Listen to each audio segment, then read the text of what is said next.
मंडी में रात को बहुत तेज बारिश हुई और मंडी में तेज बारिश के कारण जेल रोड और अरे परे के जो रोड थे उसमें भारी नुकसान हुआ।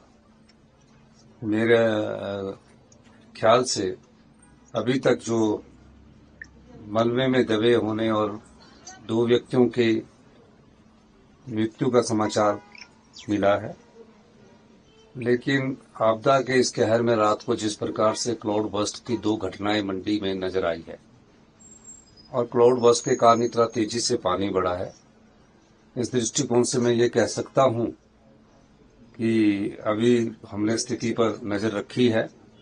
जिला अध्यक्ष, एनडीआरएफ, एसडीआरएफ की सभी टीमों को दिशा निर्देश दे दिए गए हैं और जो जहां तक है पहले ये पता लगाया जा रहा है कि जो मंडी में जो रात को अत्यधिक बारिश के कारण जिन घरों में लोग फंसे होंगे उन्हें कैसे निकाला जाए, और हमारी सरकार ने उसको निकालने की प्रक्रिया को सुबह से आरंभ कर दिया है। सर, क्या सरकार किसी स्थायी नीति के बारे में भी सोच रही है, क्योंकि आप लगातार ये कहते हैं कि नदी देखिए, स्थायी नीति के बारे में कल हमारी आपदा पर विस्तृत चर्चा कैबिनेट में हुई है।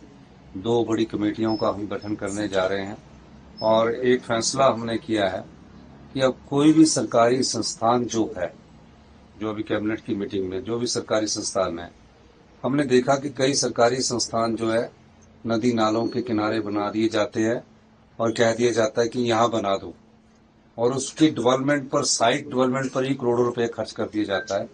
हमने फैसला किया कि नदी नालों के से कितनी मीटर दूरी रखनी है, जहां सॉफ्ट स्टेटा उससे किस प्रकार स्टेटा का अध्ययन करना है, इस सब बारे में एक कमेटी बनेगी और जो भी स्थायी सरकारी संस्थान की बिल्डिंग्स बननी होगी वो नदी नालों से तकरीबन 100 से 150 मीटर की दूरी पर बनाने का निर्णय सरकार ने लिया। जो नदी किनारे पुराने लोग बसे हैं, पुराने लोग नदी नाले के किनारे बसे हैं, उसके लिए एक कमेटी का, उच्च स्तरीय कमेटी का गठन किया गया। ये जो मंडी में घटना हुई है सर, इसका कोई फौरी राहत मरने वालों की? हाँ, देखिए, वो तो राहत तो हमारा जैसे ही घटना घटती है वैसे ही मिलनी शुरू हो जाती है, लेकिन फौरी राहत से मतलब नहीं है। हमें तो सिर्फ जान बचानी है। जो बेचारों के घर से कोई डेंजरस हो गए उनको वहां उन घरों से निकालना है, ये दृष्टिकोण सरकार का होता है। राहत के मामले में हमारी सरकार कभी पीछे नहीं रही है, आगे भी कभी पीछे नहीं रही। सर, आज के लिए भी ऑरेंज अलर्ट है सर, और निश्चित तौर पर अभी तो अगस्त अभी शुरू होना है और ये जून में ही बारिश होगी। काफी तबाही भी है और मंडी की रात की घटना से बहुत अधिक सरकारी संपत्ति को, पीने की पानी की योजनाओं को, बिजली को और पीडब्ल्यूडी के रोड्स को बहुत बड़ा नुकसान हुआ है। हम अभी पूरी घटना पर नजर बनाए रखे हैं।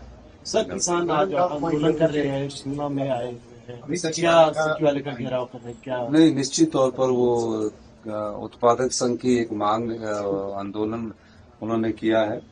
हमने तो हाई कोर्ट में भी दायर की थी कि अभी सीजन चल रहा है और सीजन के समय फलों पौधों को ना काटा जाए। कल एजी टिकेंद्र परमार की अपील पर भी अपील हुए, उन्होंने भी यही कहा कि इनको ऑप्शन करने की बात की गई।